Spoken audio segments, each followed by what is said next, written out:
Oi, nesse screencast vamos discutir o capítulo 4 do livro Think Julia, How to Think Like a Computer Scientist.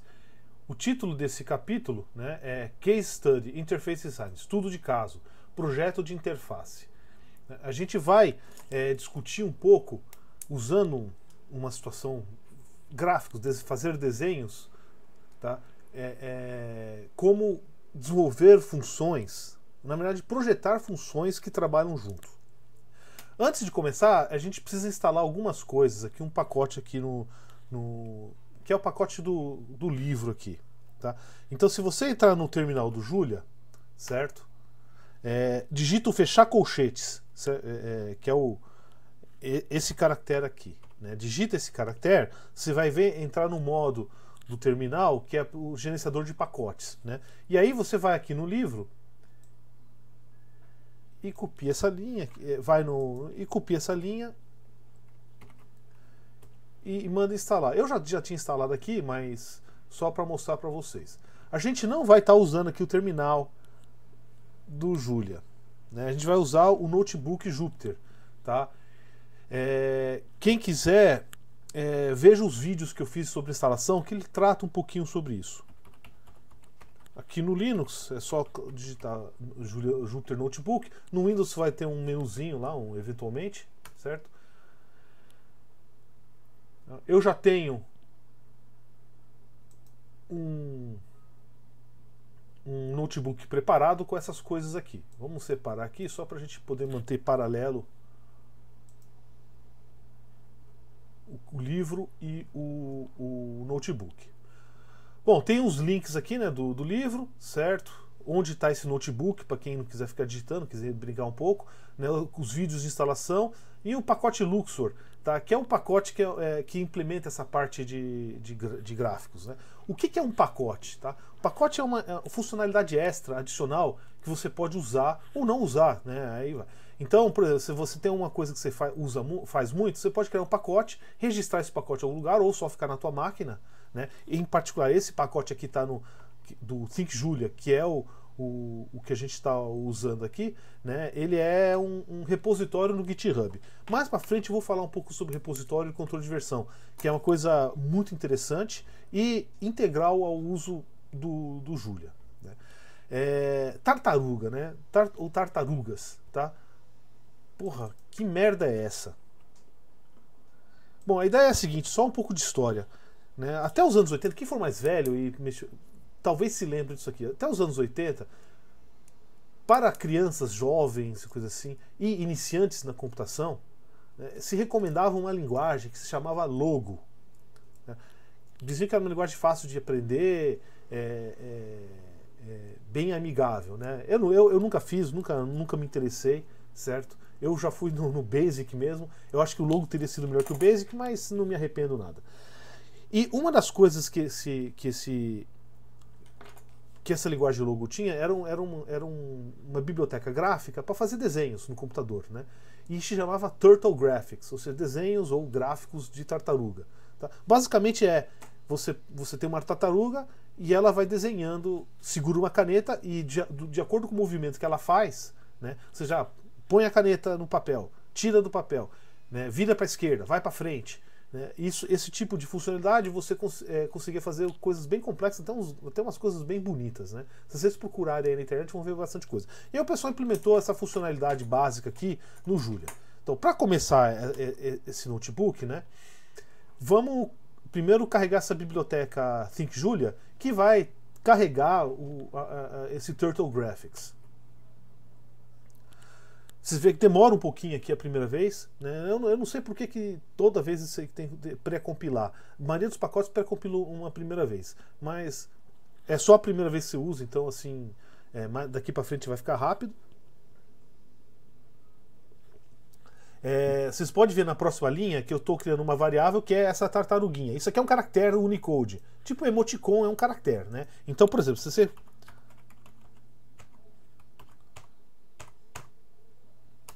tá, você pode, como eu já mostrei, você pode fazer isso aqui uma variável, tá?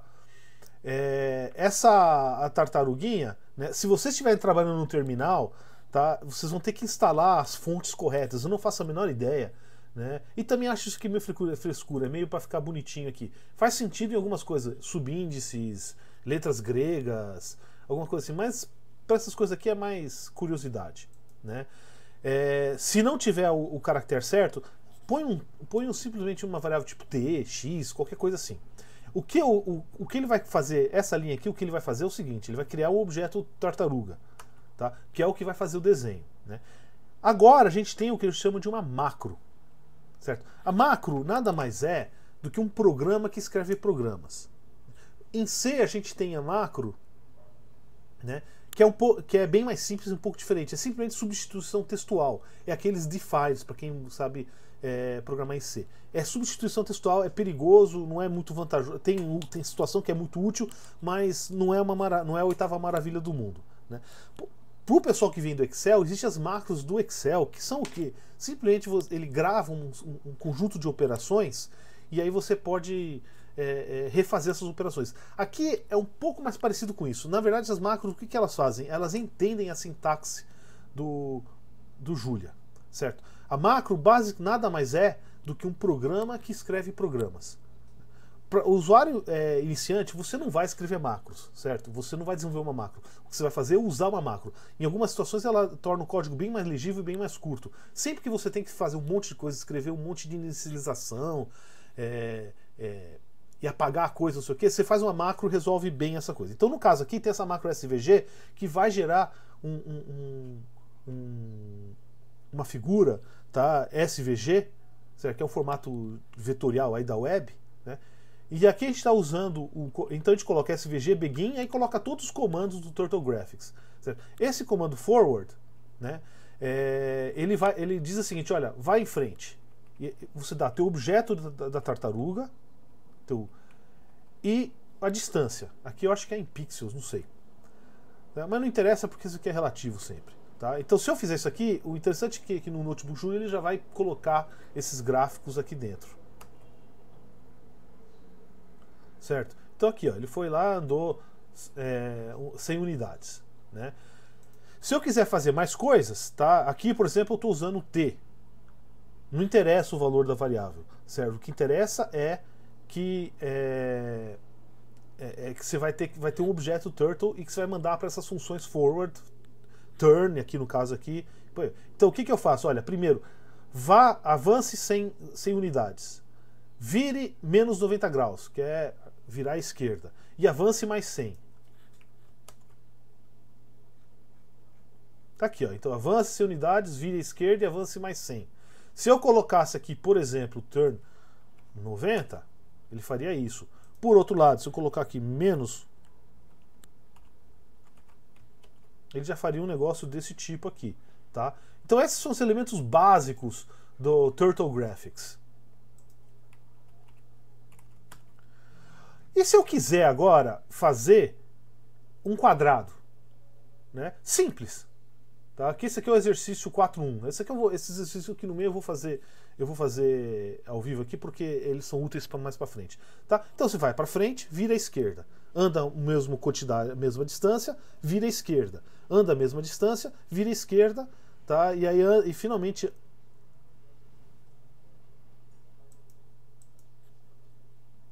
anda a mesma distância de novo, tá? Então, maravilha, certo? Agora, você percebe que começa a ficar meio chato ficar fazendo isso aqui de novo, né? Será que não tem um jeito de a gente fazer... eu estou digitando a mesma coisa várias vezes. Será que não tem um jeito de eu fazer isso mais fácil? Ter um comando? Então, isso aí entra o que é chamado repetições, iterações ou laços. Tá? Existe um laço muito simples, a gente vai ver isso em detalhes mais para frente, que é o laço for. Que basicamente você tem uma variável, ele vai assumir todos os valores nesse lado direito aqui. Tá? Então for i e 1 até 4. Então ele vai repetir, enquanto o valor vai ser 1, 2, 3, 4. Tá? Então vai repetir 4 vezes esse negócio. É lógico que essa variável i, você pode usar ela lá dentro, tá? Mas por enquanto a gente só vai usar isso para repetição. Então, fazendo aquele mesmo negócio lá, o que eu faço? Eu coloco, em vez de colocar aquele monte de coisa, eu coloco dentro de um laço. Então, eu não preciso ficar repetindo tanta coisa. Lógico que em termos de números de linha, né, nesse probleminha específico, economizo só 2 linhas, certo? Mas quando você começa a fazer programas mais maiores, isso aqui é uma baita de uma vantagem. Tá? Agora a gente vai discutir um conceito fundamental na ciência da computação, que é encapsulamento.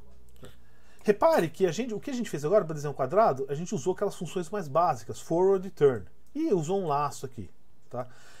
Agora, o que quer dizer? O que a gente está fazendo? Você realmente ver, analisar linha a linha o que ele está fazendo. Né? Mas o meu objetivo era desenhar um quadrado. Então, o encapsular é esconder todas essas operações básicas, certo? Esse laço, forward, turn, dentro de uma função que faz o que eu quero fazer. Então, eu vou criar aqui uma função que é o square, quadrado, em inglês. Tá?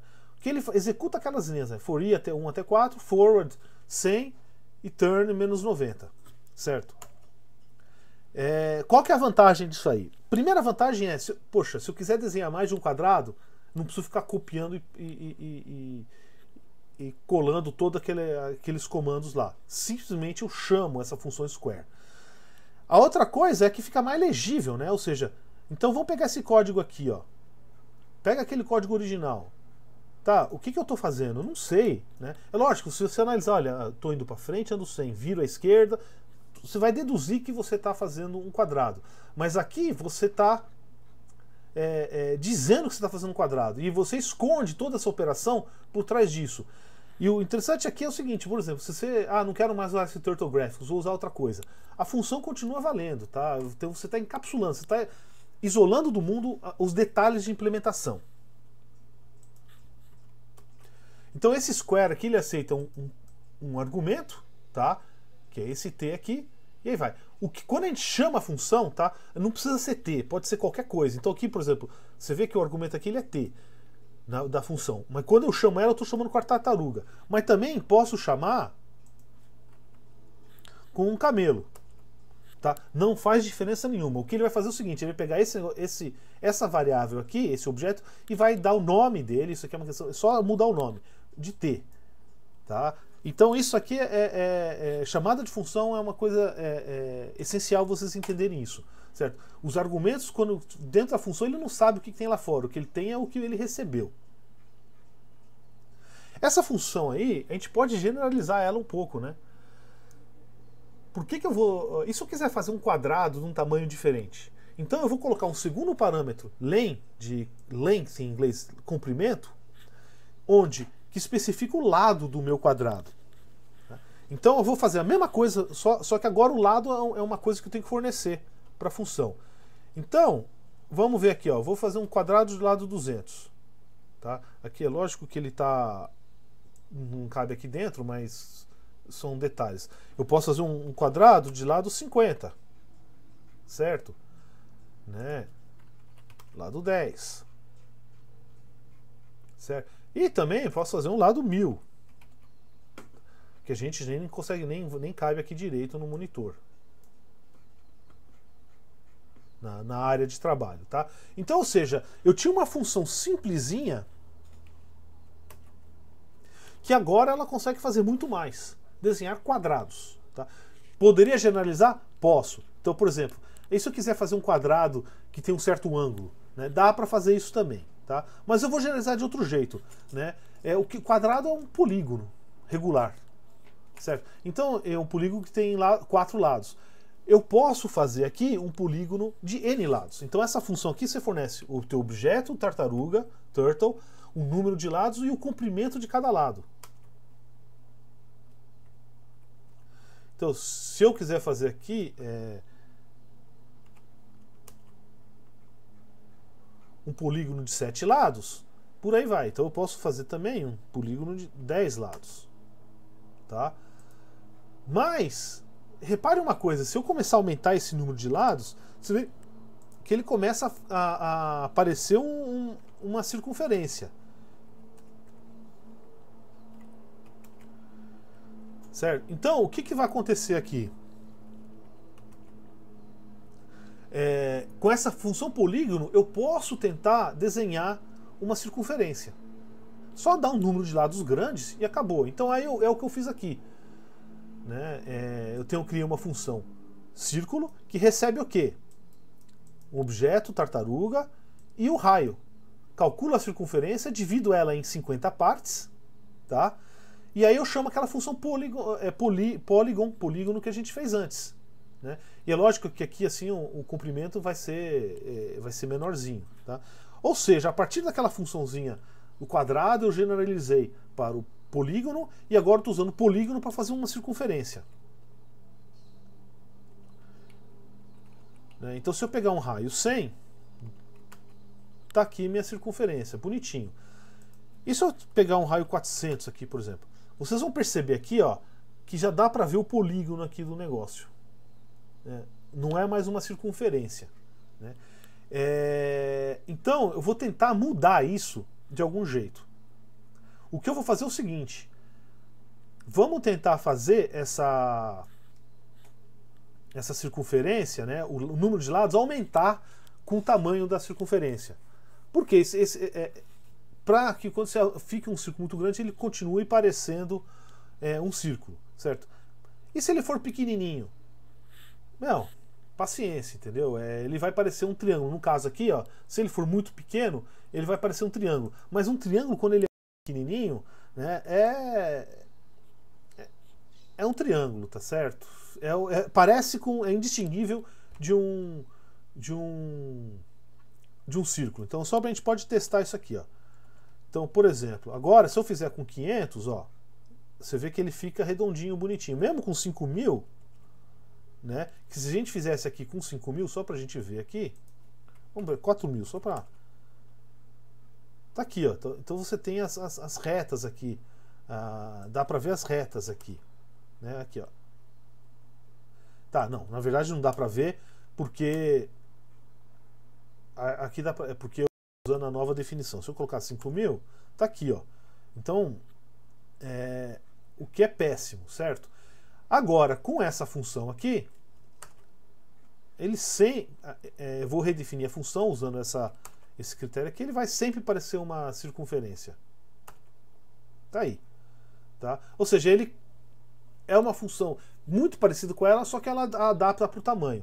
Por outro lado, se eu fizer, vamos pegar um lado 5.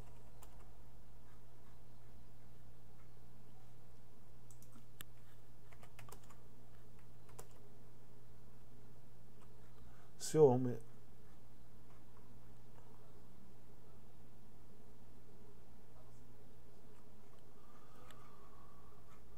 tá, ele não vai conseguir perceber que é um triângulo. Tá? Se eu quisesse ser mais seguro, eu aumento esse valor aqui. Isso é questão também de ajustar para a tua aplicação. Bom, se eu sei fazer uma circunferência, tá? Se eu limitar o ângulo, eu consigo fazer um arco de circunferência. Certo? Então, o que eu faço?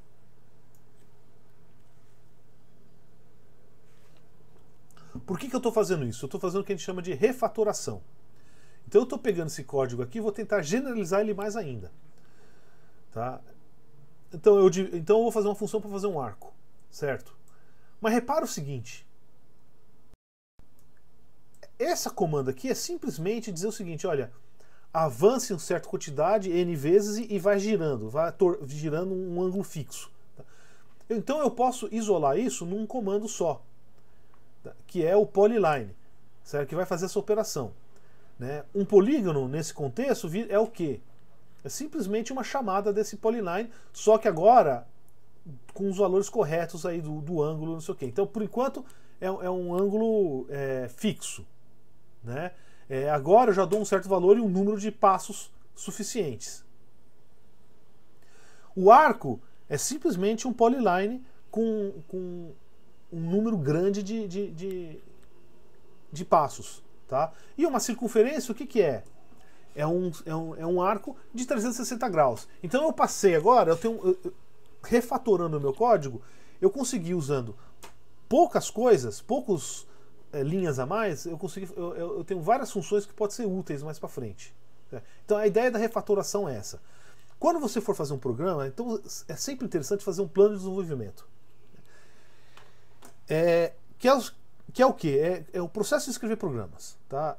E o processo que a gente está usando nesse capítulo aqui é encapsulamento e generalização. Então o que a gente faz? eu quero ter uma certa funcionalidade, no caso, sei lá, desenhar círculos. Então começa a fazer programas pequenininhos ali, que já tem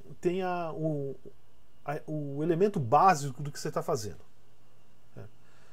Identifique as partes funcionais, encapsule. Ou seja, eu vi ele, olha, um quadrado tem tudo aquilo lá, então eu vou chamar de um quadrado isso aqui, e encapsulo isso aí.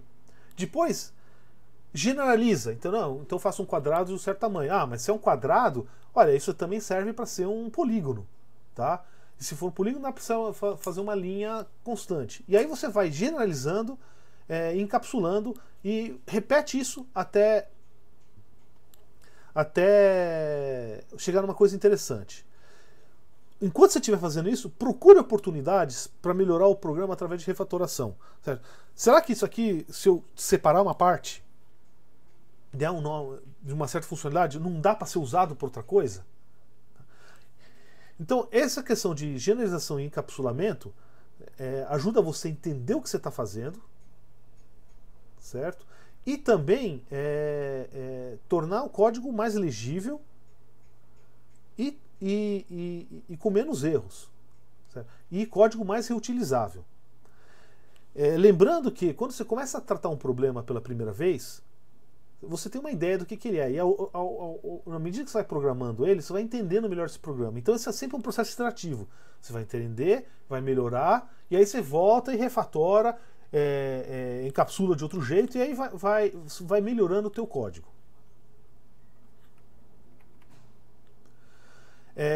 Uma coisa que é muito importante de fazer, principalmente quando os programas vão ficando grandes, certo? É documentá-los.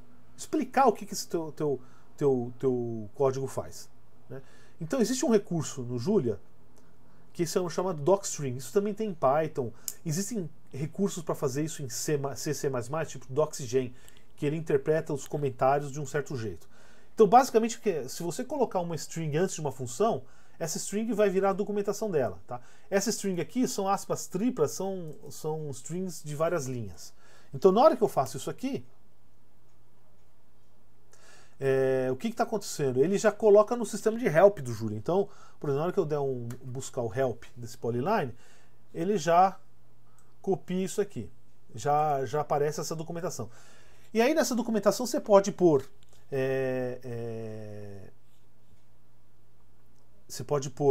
exemplos e outros e links para outras funções e outros recursos interessantes. Tá? Então se você está fazendo uma coisa para calcular algo, então você pode, olha, manda um link para uma página Wikipedia que explica o algoritmo, ou uma figura, algo assim. Então isso é sempre bom usar, certo? Lembrando também que existe também aqueles comentários, né, que começa com o jogo da velha aqui. O que tiver depois do jogo da velha vai ser ignorado. Né? Existe gente que fica meio obcecado com documentação, aí ele põe aqui, por exemplo, olha, vá em frente, len unidades, né? Poxa, isso aqui é besteira, tá? Por quê? Pô, forward tlen é isso que ele faz, não precisa mais do que isso. Você colocar coisa a mais, basicamente você está tornando o código menos legível, porque tem mais lixo na tela para você ver. Tá? Agora tem alguns exercícios que eu peguei lá do livro e traduzi, né? Eu espero que vocês façam. É sempre interessante, alguns mais difíceis do que outros. Isso é sempre bom vocês fazerem, né? Programação não dá para aprender só vendo screencast, vídeos e lendo. Você precisa sentar e fazer o programa. Bom, quem tiver dúvida, por favor, entre em contato comigo e aí ficamos para a próxima.